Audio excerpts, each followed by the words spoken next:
জানলাম বুঝলাম। তারপরে 5ই আগস্টে যে সমস্যা হয়েছিল দেশে, চেয়ারম্যান সাহেব যখন বস্তা ভরে টাকা নিয়ে আসতেছে গাড়িতে করে, তখন দেখা যাচ্ছে কি ওনাকে ধরছে আর কি লোক, সাংবাদিক, আর্মি, পুলিশ। এই লোক টাকা নিয়ে চুরি করে কোথায় যাচ্ছে, ব্যাংক ট্যাঙ্ক তো সব ডুবে গেছে। তারপরে উনি প্রমাণাদি দিয়ে অনেক সময় পরে অফিসে আসলেন এবং সম্মানের সাথে ওনাকে পৌঁছায় দিলেন এবং বলল যে আপনাদের মতো দেশপ্রেম লোকই কিন্তু এই দেশের দরকার, দেশ ডেভেলপ করা। এবং পরের দিনে কিন্তু দেখা যাচ্ছে কি উনি মিটিং ডাকলেন, সেই মিটিং আমি ছিলাম। উনি ডেকে সবাই অনেকে বললেন, মানে মিনিস্টারদের ডাকলেন, আমিও ছিলাম, আপনারা যে যে অবস্থান থেকে যা কিছু আপনারা এখানে রিসেল করছেন, আপনাদের যদি প্যানিক হয় সরকার পরিবর্তন কি হবে না হবে, যার যার অবস্থান থেকে অ্যাপ্লিকেশন করে টাকা পাঠাই দিলাম।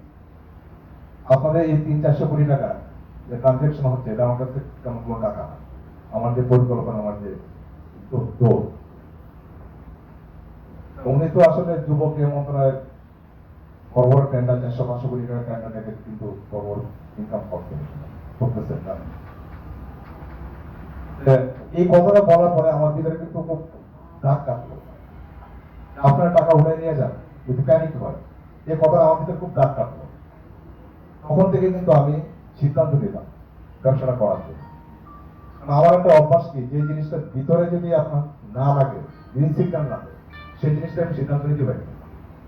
আর যখন সিদ্ধান্ত নেই মনে প্রাণে, তখন আমি মনে প্রাণে নিলাম। তখন আমার ওয়াইফ শ্বশুরবাড়ির সহযোগিতায়, আমার শ্বশুরবাড়ির সহযোগিতা করা হয়, একটা ফাস্টফুডের দোকান আছে মিরপুর। সেই দোকানে আমাকে বন্দি করতে চাচ্ছে। আমি বন্দি হয়ে গেছিলাম। এমন থেকে যে আমার ইনস্ট্রাকশনে দোকান করে না, তার বুদ্ধিতে ছাড়া তার ভাই বেড়াদারের বুদ্ধিতে চলে। আমার তো ট্রেডিশন বিজনেস করার তেমন একটা অভিজ্ঞতা ছিল না, এত ভালো ছিল না। আপনি ফাংশনে বিজনেস করছি, বিদেশে কোম্পানিতে কাজ করছি। উনি আমাকে এই ব্যবসা করতে দেবেন, বলছে না এই ব্যবসা করতে দেবে না, তুমি দোকানে বসো। আমি বললাম না, দোকান আমার মন ঠিক হচ্ছে না, তোমাদের ইনস্ট্রাকশন আমি চলতে পারবো না। এটা অনেক তর্ক বিতর্ক হতো। তখন তো মনে করেন যে সংসার চলে না, এদিক সেদিক করে 10,000 টাকা, 15-20,000 টাকা কেড়ে চলে অনির্দিষ্ট কিছু করে, এদিক সেদিক করে, নির্দিষ্ট কিছু সংসার চালানো হয়। খুব অবস্থা খারাপ, একটা হতাশার মধ্যে হয়ে গেছিল। তখন এই যে 5ই আগস্টের ঘটনার পরে যে সিদ্ধান্ত নিলাম ব্যবসাটা করবো, তখন দেখা যাচ্ছে আসা যাওয়া শুরু করলাম। উনি আমাকে ব্যবসা করতে দেবেন, মানসিক একটা টর্চারি আচরণ শুরু হয়ে গেল। আমি দোকান থেকে বেরিয়ে গেলাম, দেখলাম যে আমার দ্বারা এই ব্যবসা হবে। আমি বললাম যে তুমি তোমার ব্যবসা নিয়ে থাকো, আমি সিদ্ধান্ত নিয়ে গেছি আমি নগদারে বিক্রি করবো। এবং যেহেতু তুমি খুব মেন্টাল টর্চারই করতেছো, সেহেতু আমি একটা প্রতিক্রিয়া করলাম। এই কোম্পানিতে একটা র্যাঙ্ক আছে, এটা RSM, রিজিওনাল সেলস ম্যানেজার। এটা মরণোত্তর কিন্তু বড় সুবিধা আছে, যে আমি মারা যায় না করুক, আমার ওয়াইফ অন্তত 50-60 লাখ টাকা চেক নেক্সট মান্থে পাওয়ার সুযোগ আছে। আমি RSM র্যাঙ্কটা না হওয়া পর্যন্ত, আর RSM র্যাঙ্কটা হইলে কিন্তু 70-80 হাজার টাকা মান্থলি ইনকামের পক্ষে দাঁড়ায়, সংসার করা খরচ দেয়া করা সম্ভব হয়।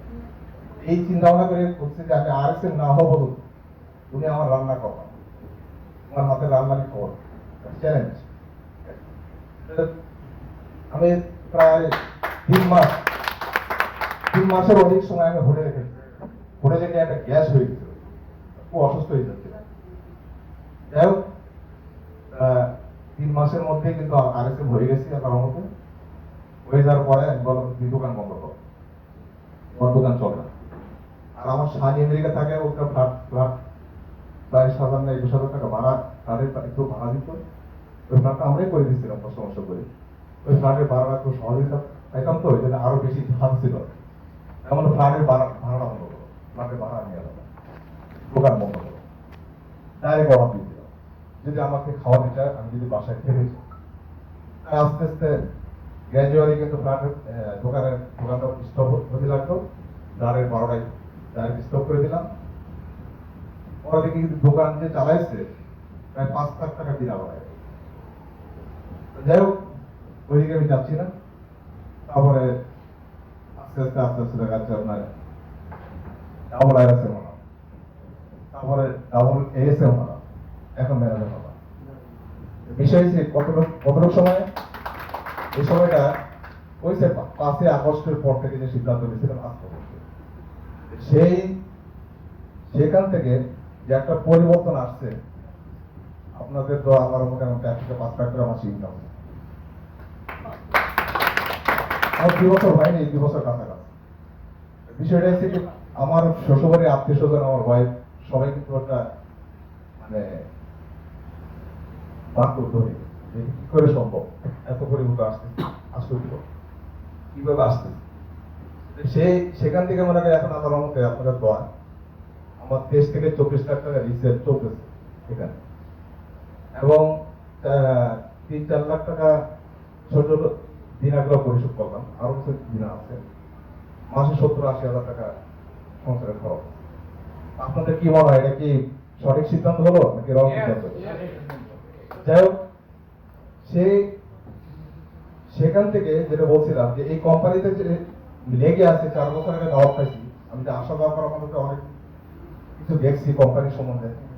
চেয়ারম্যান সম্বন্ধে আমি একটা স্টাডি করছি। চেয়ারম্যান সাহেব এমন একটা লোক, উনি এই দেশ এবং দেশের মানুষের জন্য কিছু করতে চায়, একটা বড় হৃদয় নিয়ে উনি চলে। এটা আমার কাছে খুব ভালো লাগে। অনেক ঘটনার প্রেক্ষিতে আমি ওনাকে বললাম আর কি। বয়স তো অল্প না, ওনার বয়স 34 বছর বয়স। ওনার মেধা, সততা, পরিশ্রম এবং সমন্বয় পাওয়ার এক একটা মন্ত্রণালয় এত চমৎকার, এত অল্প বয়সে, এটা আশ্চর্যকর। আল্লাহ তাকে বেশি যে দেবতা যে ফুলতে খুশি হয়, যেখানে যে কাজটা করতে হয়, এরকম সেন্স ওনার মাথামাতি অল্প বয়সে কথা বিষয়টা হচ্ছে কি, আমি এখন দেখতে পাচ্ছি যে আল্লাহর মধ্যে এখানে আমার ফিউচার, এই বয়সে 55 বছর বয়সে আমি নতুন করে স্বপ্ন দেখতে পাবো।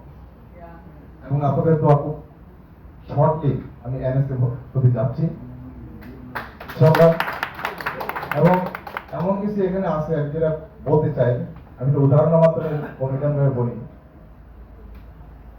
যে এক ফকির পূজা, একটা সমস্যা আছে, পূজা আপনার সন্তান নাই,